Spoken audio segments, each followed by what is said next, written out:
Hi everyone, and welcome to the very first episode of Sudden Impact. I'm your host, John, and this channel is going to be discussing Impact Wrestling, the weekly shows, the Impact Plus events, the pay-per-views, and the Twitch specials, as well as going into the news and rumors surrounding Impact Wrestling. Okay, so please like, share, and subscribe to this channel. Leave comments and ring the bell for notifications on any new content. Okay, so today's show is going to go through the wrestlers that were released by WWE last Thursday due to the current situation as it is. And so WWE are losing money, as every company is pretty much losing money in this current climate. So they've had to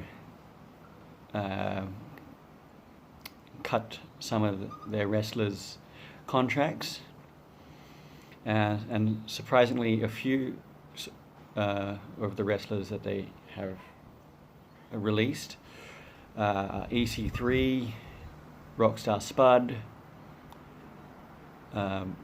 Luke Gallows and Carl Anderson, Kurt Angle,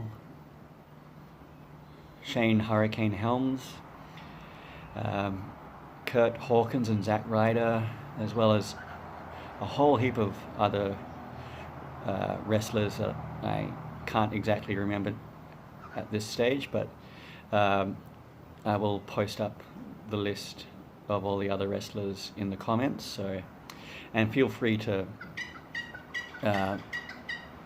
make comments about what you would like me to go through in further episodes as well. All right, so EC3, it was kind of understand why they released EC3, as they released all of the other wrestlers that weren't heavily featured in WWE programming, in either on NXT, Raw, SmackDown, 205 Live. But EC3 was that diamond in the rough that NXT and Triple H managed to make him leave his Impact Wrestling contract to come to NXT. Promised him the world, and unfortunately didn't deliver it, because at that time in NXT the division was pretty stacked. So, and I feel that he was called up to Raw without a clear plan for what he should do on Raw, and as was the case for so many NXT call-ups.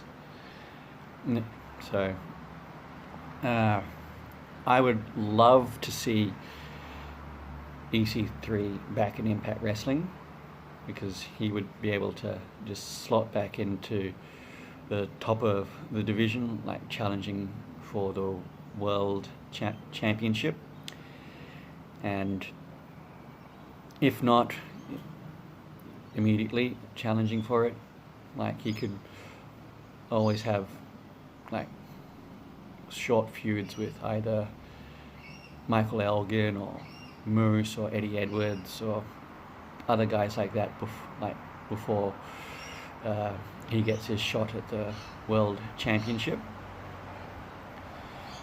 But yeah, so I mean, his charisma, like that guy just oozes charisma, and he was brought into Impact Wrestling as Dixie Carter's nephew, so he could just be brought in with the same character, saying, "Hey, I like the same character, and like he was initially a very cocky person. It's like he's untouchable because his aunt was Dixie Carter, and so that initially got him pretty well known by fans, and his like initial run towards the world title was just fantastic. And so Impact Wrestling could continue that storyline with bringing him back. And yeah, also Rockstar Spud could either be paired with him as his manager or as an X Division wrestler, or he could just be doing both at this stage, because the chemistry that Rockstar Spud and EC3 had both in their time in Impact Wrestling and a few of the matches which they were paired together as manager and wrestler in NXT, they showed chemistry that is not possible. It just came naturally to them. So, and Spud, yeah, he's just great on the mic as well as EC3. So you've got two ready to go wrestlers there, Impact Wrestling. So please, yeah, look into signing them now before AEW or New Japan or anywhere else starts coming for them. Now, with the tag team division, so I'm sure you all know by now that the Revival got their release 1 week before all these other releases happened, and the North they got onto Twitter straight away and was like they were going like, hey, Revival, yeah, you want to do this? Let's do it.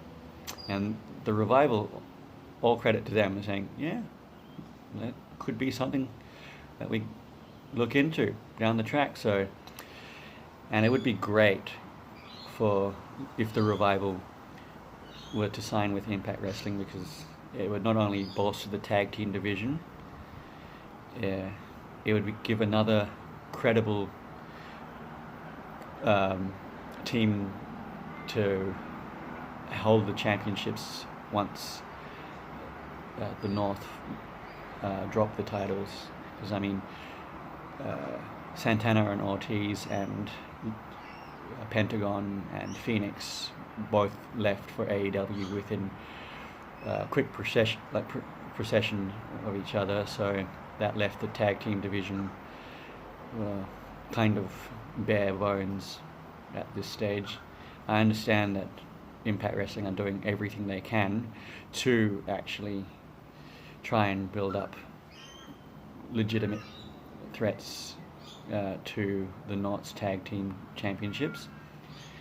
It's just that if you want legitimacy, you have to go with known guys. So, and that's known guys. Who better than Gallows and Anderson, who dominated in New Japan, who had one of the most epic debuts in WWE recent history when they attacked the Usos, and they actually won the tag team championship, the Raw Tag Team Championship, shortly after that. And after that, they were just lost in the shuffle because WWE wanted to push their own teams that they were developing, and yeah, and they even paired Gallows and Anderson with AJ Styles towards the end of their stay, and had them win the Tag Team World Cup at one of the Saudi Arabia events. and I thought that was gonna get them back into the tag team championship picture, but surprisingly it didn't, and I feel that was another missed opportunity for WWE, and it was just a waste of their talents. So, Impact Wrestling, I'd love to see them in Impact Wrestling as well, just to not only provide that legitimate threat as well to the North's Tag Team Championships, but also bolster the division as well, so the other tag teams that they've already got can also be elevated as well. Yeah, come on. And I was very surprised that Kurt Angle was released, because he was stepped away from in-ring performing last year at WrestleMania. Fair enough. And he was in more of a backstage role as a producer. So I'm not sure what was going on there, but it's just a no-brainer for Impact Wrestling to get him back. And because as both a backstage producer and as possibly a manager, just to get that final push for that one wrestler who just needs that push. And for me, I think that is Moose, because he's got great in-ring work at the moment, as all of the Impact wrestlers do. His character, he's been developing that over the past several years. I think that one final push he needs is to get a manager to just get him in the right headspace to focus him on the tag team, on the World Championship. So I think Kurt Angle could be that guy, because, as you know, he's an Olympic gold medalist. He brings intensity, integrity, and intelligence to all his matches, as was his catchphrase in WWE and Impact Wrestling. So, yeah, Impact, get him in. And Shane Helms, who you may know as Hurricane Helms or the Hurricane or Gregory Helms, yeah, he was also released as a producer from the WWE as well. And I think that he would